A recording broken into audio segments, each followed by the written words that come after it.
Oh, bags here. So you're going to sit down. Yeah. Bags and everything to go on the side right here. Come on down. I'm going to stand here to the middle because you're pretty tall.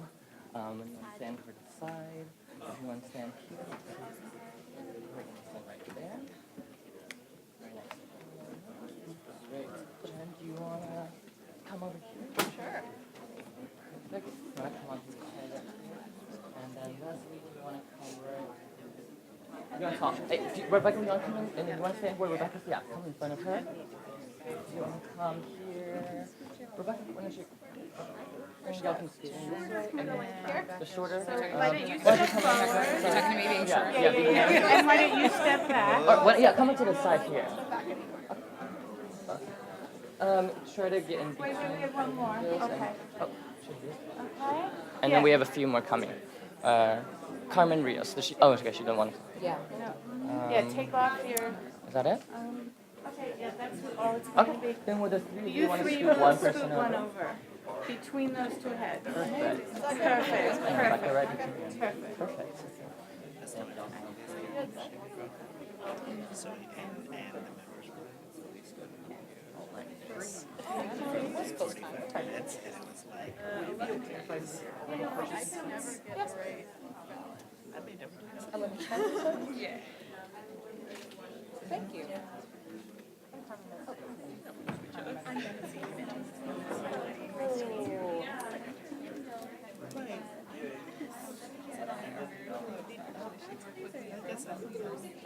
That's awesome. I was like, are you from That's so funny. You know that play too? I would go to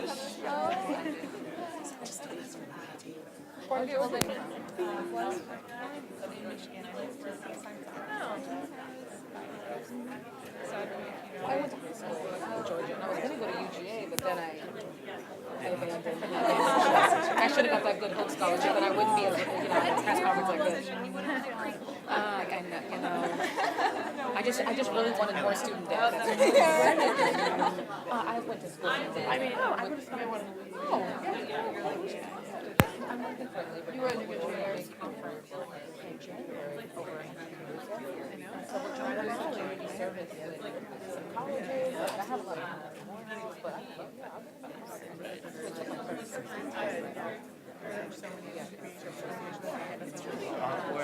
and I mean, we're obviously we do stuff around wages, trying to get so we pay well. That's rare in this race. You know what I'm saying? Okay.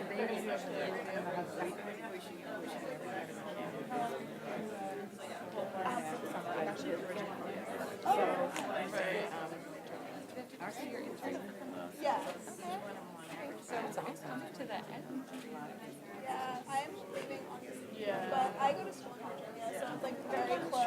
You know, I'll probably keep a connection. Yeah, exactly. I'll keep going. Oh, I've loved it. It's crazy. It's like I'm originally from Pennsylvania. Me too. Pennsylvania. What part? From Pittsburgh. Pittsburgh. Okay, I'm Pocono. Everyone I know. Or I'm lying. Yeah, right. Yeah. Just say you went to high school where I live. That's where we're in high school. The Poconos. Oh, that's nice. Yeah, it's nice. That's for different from vacation. Pittsburgh. Yeah, right. And then you're like, okay, there's Okay, what like, else? you know, for a week vacation, it's nice. But then you actually live there, and you're like, oh. Yeah, that's what I thought about Pittsburgh. Yeah. How many are you going to Pittsburgh for CWA? You know, it's on my calendar, but I have no purpose and I don't have a ticket. So I decided maybe I should stay here. I found out. Okay, well, hey, if you see an agenda, you see my name on it, will you call me? Oh, I did. I asked for an agenda. Okay. Okay. Here we are again. Hello. Thank you. Thank you. Good morning, everyone. I see it's still morning, although it's been a long one. As we all know, education is the greatest investment that individuals can make in themselves and can make in our nation to grow our future. Nothing, by the way, returns more money to the Treasury. Nothing reduces the deficit more than investing in education. Nothing is so important to unlock the full potential of our future as expanding access to quality, affordable education. And that is why it is such a central piece of our middle class jumpstart, because all of the job creation, entrepreneurship, and innovation that we need to keep America number one begins in the classroom. So in addition to addressing and helping meet the aspirations of the American people, it is essential to keeping America number one. Last week, the House Democrats unveiled the Middle Class Jumpstart on the steps of the Capitol to put the middle class first, to build an economy that works for everyone, not the privileged few, and for young people to inject some level of economic stability in their lives. It's the first piece of it, make it in America, bring better jobs home, build roads, bridges, broadband, water systems, and the rest, while investing in clean energy, creating good-paying jobs, supporting workers, and empowering small businesses. It's about young entrepreneurs having the chance to not only be employees, have jobs, but to be employers, creating jobs. So again, a central point of it is when women succeed, America succeeds.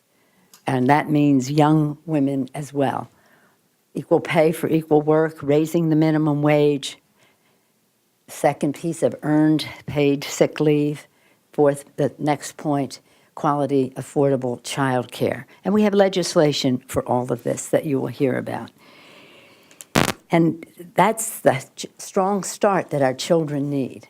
But what we're here to talk about today is affordable education, affordable higher education, our commitment to a key proponent, a key rung in the ladder of opportunity for the American people. Again, we must start, we have passed the Strong Start that George Miller is a sponsor of with Senator Harkin. Strong Start for America's children to increase access to effective early childhood training, get our children on a path to lifetime learning. But that helps young millennials too, because it's children learning, parents earning. So for young parents, this is essential for their children, but it's also essential to the economic stability of their families. We just come from a meeting with this illustrious group of national young leaders to talk about some of the challenges facing young Americans. The crushing burden of student loan debt is holding back a generation of young people, weighing on the lives of millions of students and graduates. We must work to make a college education more affordable, reducing the rate of interest. We have the Tierney bill. It's a Warren bill in the Senate. George Miller will speak to that as well. We need to increase access to Pell Grants and pass the Bank on Students Emergency Loan Refinancing Act, the Tierney bill, to allow Americans to refinance their loans at new and lower rates.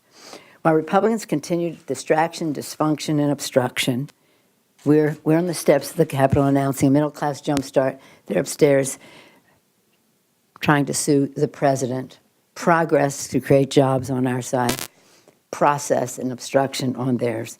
We will keep working to empower women, workers, and young people with this jumpstart for the middle class, and hopefully, as the word spreads on it, the drumbeat across America for economic stability for all Americans, this echo chamber that we create, we can get strong bipartisan support for these initiatives as we go forward.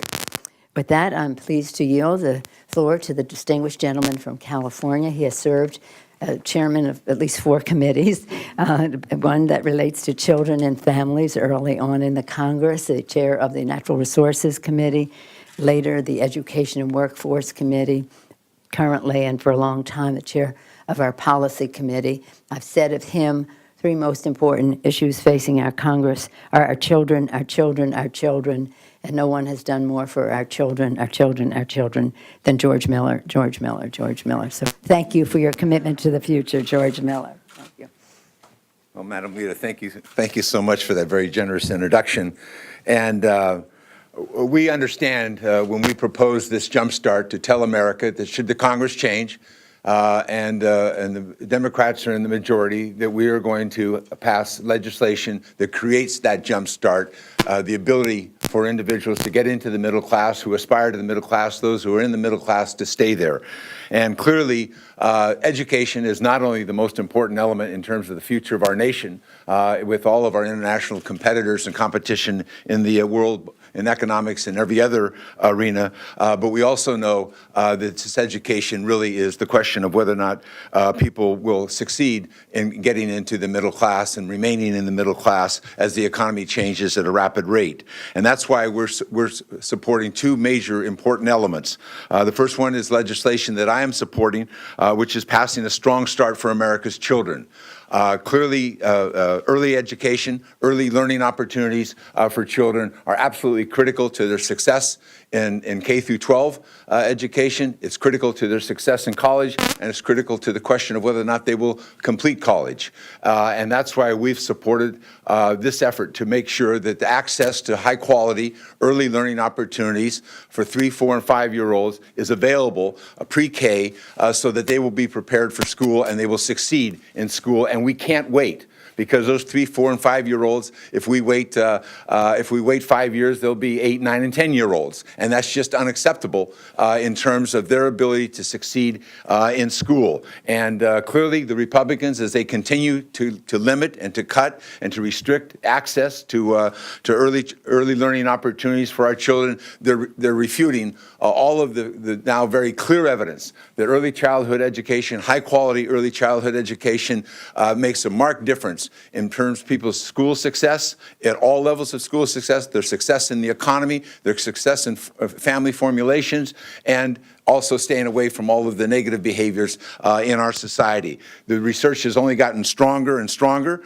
and that's important, that families know that this is a very wise decision to provide an opportunity for your very young child in education. And we want to make that part of our national policy, that the parents individuals will have access to a high-quality early childhood education.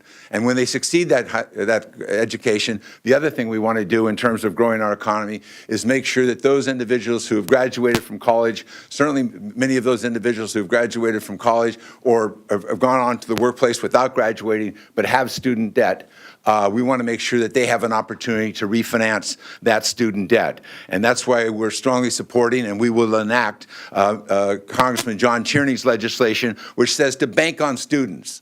Let's invest in these students. Let's invest in these students because we believe they will grow the American economy. We believe they will ensure the continuation of an American democracy when they have their education. But right now, students are choosing perhaps not to get that education because they're worried about future debt. So we want to show them, with this generation of individuals that came into higher education at the time of the recession, the time of the bank scandals, we want to make the same investment in them that this country was so willing to make in the very same banks that caused many of these scandals. We want to make sure that they can have access to low-cost government money to refinance their loans. That's not just an important item for those individual students. It's important for our economy. We're talking about their families and students avoiding $50 billion in interest rate payments if they're able to refinance their loans today at 4%. That's important for the economy, it's important for those students, it's important for the families, it's important for their job opportunities, and we also know it's important for other decisions about whether to buy a home, to start a family, to have children, to purchase a car. All of those things are critical to the American economy, and we want to make sure that this generation, the millennials, have that same opportunity to participate as so many of us did. And that's why this combination of early childhood education and refinancing of student debt are critical to jumpstarting this economy for individuals who aspire to the middle class, who are in the middle class and are trying to hold on to staying there, and to see that their children will be able to participate in the middle class in this country. This is critical. This is what we want to do. This is what we're going to do when the Democrats are in the majority in the Congress. I'd like now to introduce Lisa Suda, who graduated in 2011 from American University and unfortunately has over $100,000 in federal and private student loans, interest rates at 8 and 9%. We would allow her to refinance those student loans at 4%. Debt would, and her debt would have been higher if she wasn't able to take advantage of the work-study programs while she was in higher education. She wanted to work in government and nonprofits and public policy after graduating, but couldn't find an entry-level position that could meet her monthly student loan payments. She currently works as an administrative assistant in a real estate and construction firm here locally. Lisa, thank you so much for joining us. Thank you.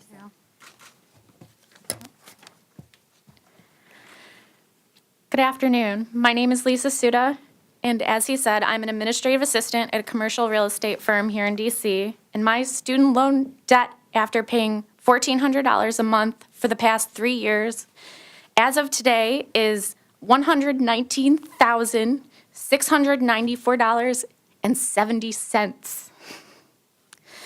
When I found American University in my college search in 2006, I knew nothing would stop me from attending the most politically active school in the United States.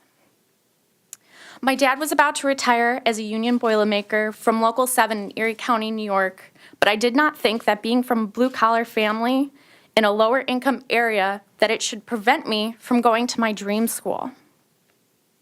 My dad retiring was a big deal because with industrial labor jobs like the boilermakers perform, unemployment and layoff periods are common, and retirement would provide steady income for my parents for the first time in many years.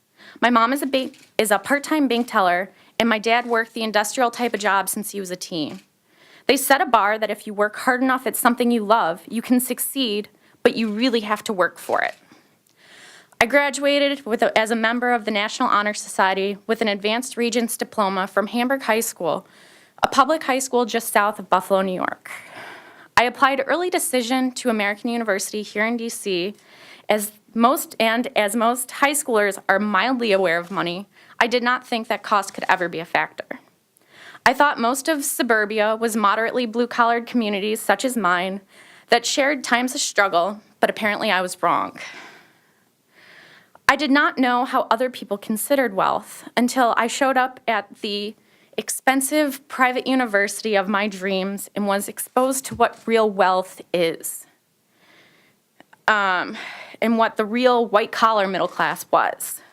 I was awarded federal work study, received grants, and various one-time merit scholarships. The rest of my financial aid was left up to private loans.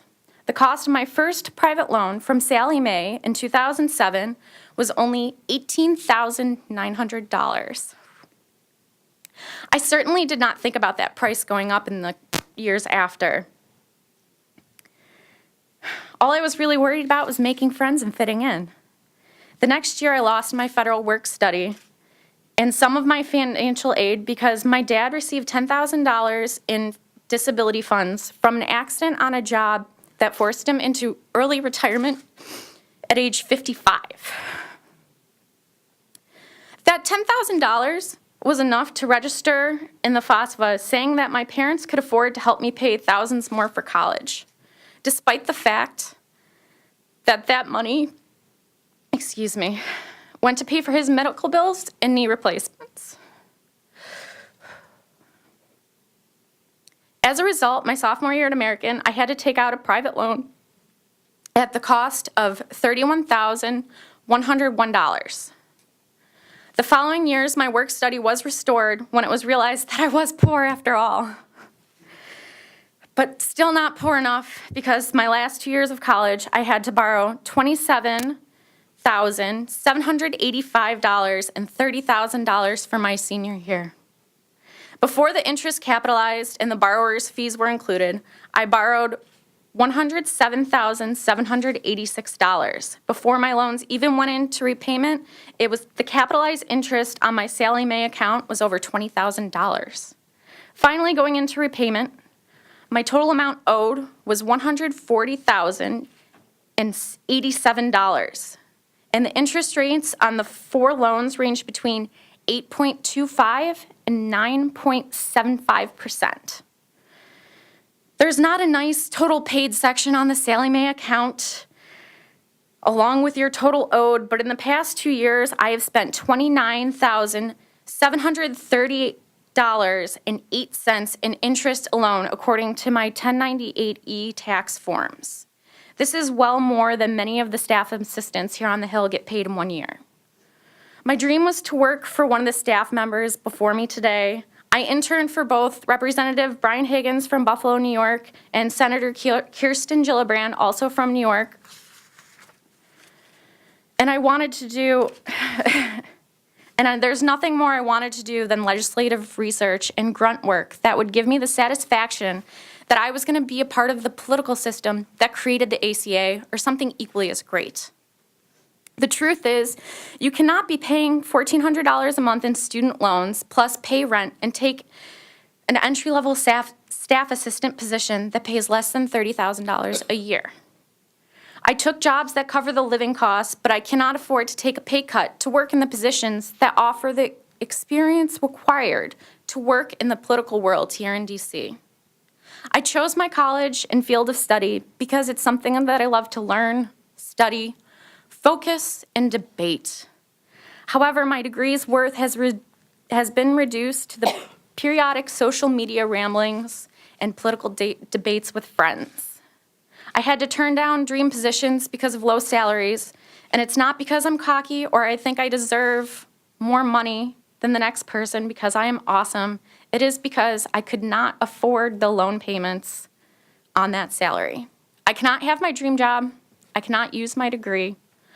And I get sick to my stomach every month paying $1,400 in student loans, which will take me another 27 years to pay off. I keep saying, well, at least I'm in DC where I can make a living wage, because I don't even have the luxury or the option to move back with my parents. Thank you.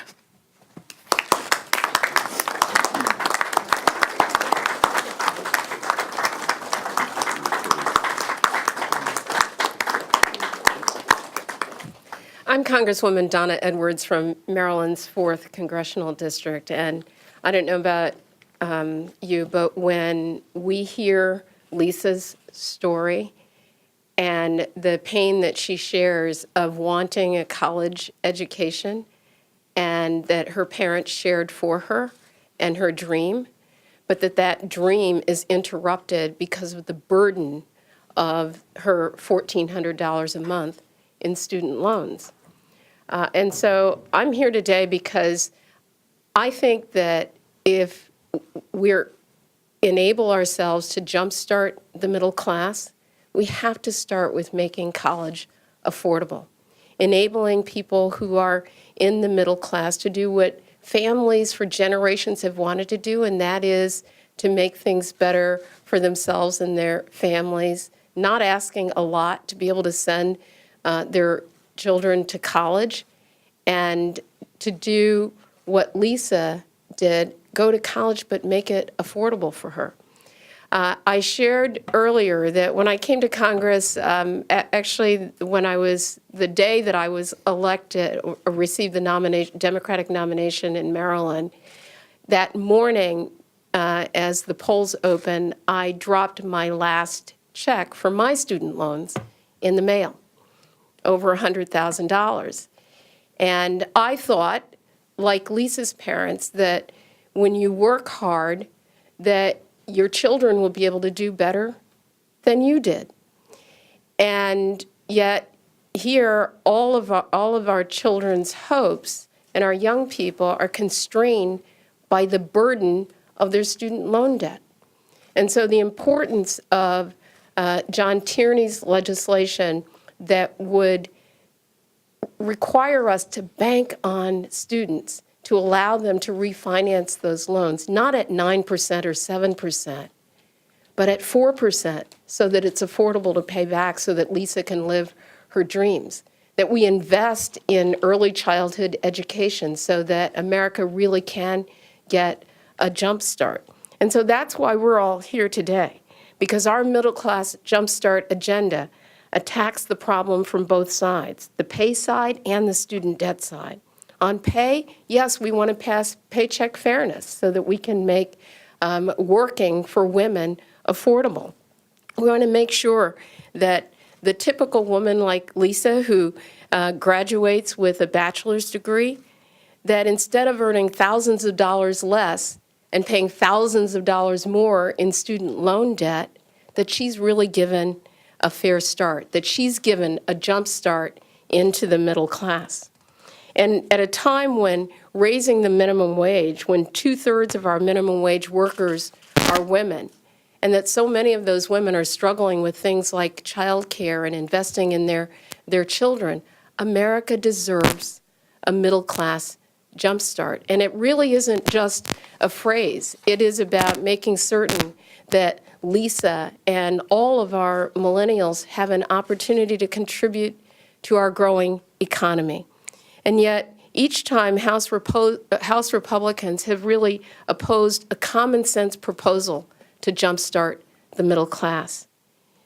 Instead, they focus on frivolous lawsuits against the president, suing the president of the United States, special interest giveaways, undercutting programs for working families that working families need. And so the question for America's women, and the question I think that Lisa brings here today, is who's on our side? Who's on Lisa's side? Who's on Lisa's side fighting for her college affordability? And my colleagues here and our House Democrats stand ready to work for America's students and for America's women, to jumpstart our middle class, to give our middle class the same shot that previous generations have been given. And so I want to thank you, and with that, I'd like to turn things over to my good friend from Texas, Joaquin Castro. Thank you, Donna. I think all of us agree that in America, education has been the surest path to success for generations now. Unfortunately, Republicans in Congress are making it harder for students to go to college and to graduate from college. You know, I was very moved by your story, Lisa, because around the time that my brother and I went off to college, my mom had made about $20,000 in a year. And there was no way that she would have been able to send 2 sons off to college at the same time, or even 1 son, without the help of loans and grants and our ability to work when we were in school. And that is the case for most of our families. And I remember when I got to school, every quarter, all of us would line up in the bursar's office and the financial aid office, and there was a process where you would pick up your loan check, and then you would go turn it over back to the school. And in the middle of this room, as there were hundreds of students that were getting ready to get their loan checks or their grant checks and pay off their tuition, there was a box, one box in the middle of the room, where every once in a while, you would see a student go over there and drop a check in for $8,000 or whatever it was. They were able to self-finance, or their families were able to self-finance their education. But for most of us, we were waiting in line for quite a while to collect our financial aid and to pay. And that's still the case. And, the plan that Republicans put forward in the Ryan budget it cuts up to $145 billion from Pell Grants. It charges interest while students are still in school when they take out loans, so they make it more costly to borrow, and they also make work study harder to come by. And those are basically the ways that people finance their education in our nation. And I want to focus for a second on the grant part. $145 billion in Pell Grant cuts. That means for a lot of students, you're essentially forcing people into this work-school tug-of-war.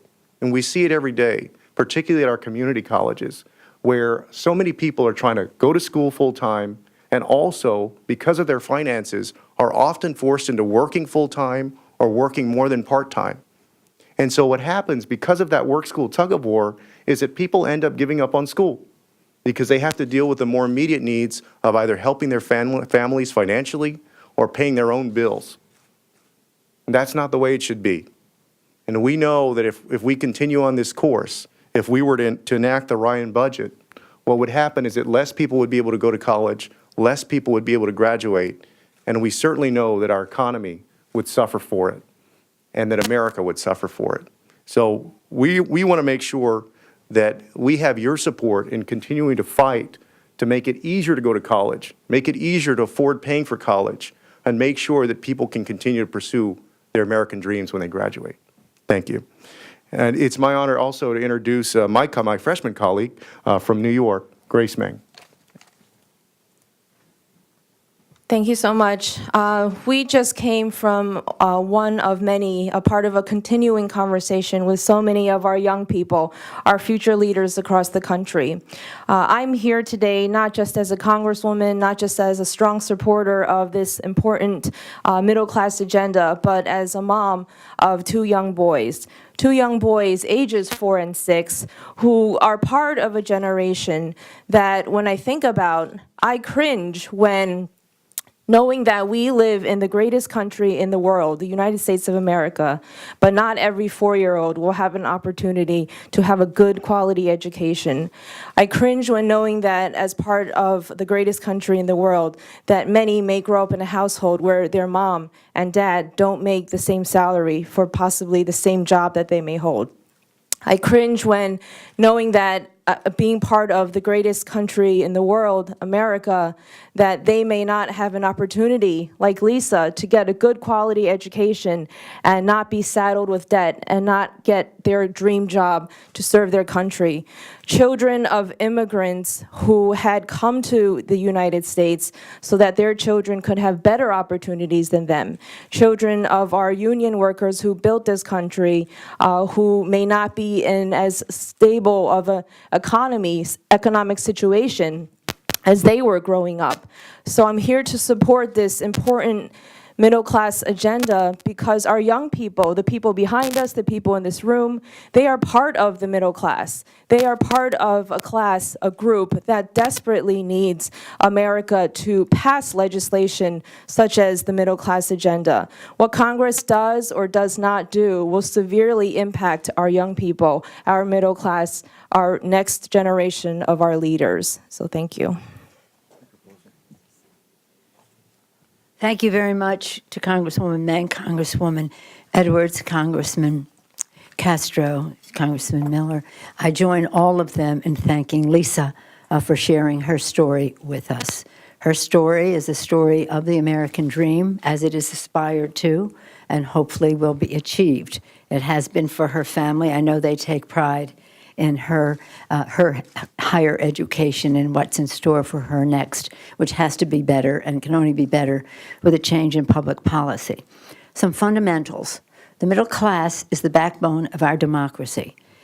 To achieve the American dream, to arrive in the middle class, to be able to have a job, a pension, savings, home ownership, if that's what you aspire to be able to send your children to college, to make the future better for the next generation.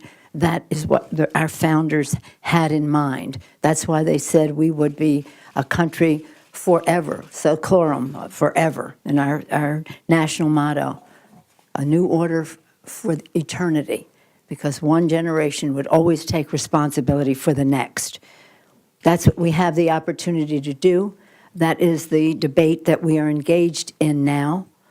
In having that debate, we are listening to young people about how they see things, how economic stability is a priority for the young, how the middle class is a place where we want to strengthen it, we want to hold people in it, and we want those who aspire to it to achieve it. Central to all of it is education. Our founders knew that. They spoke as much about an informed electorate, an educated population, as they did about democracy, because they knew that they were connected. So we have important work to do. It's patriotic work to strengthen our democracy by strengthening the backbone of it. The middle class education is essential to that. Thank you to my colleagues for their leadership on this. Thank you to our young leaders. They're future leaders, but they're current leaders as well, for the inspiration and the ideas they have about how to go forward. We promise you, Lisa, to work endlessly to improve your plight and all of the people that you have spoken for today. Thank you, Lisa, for being with us.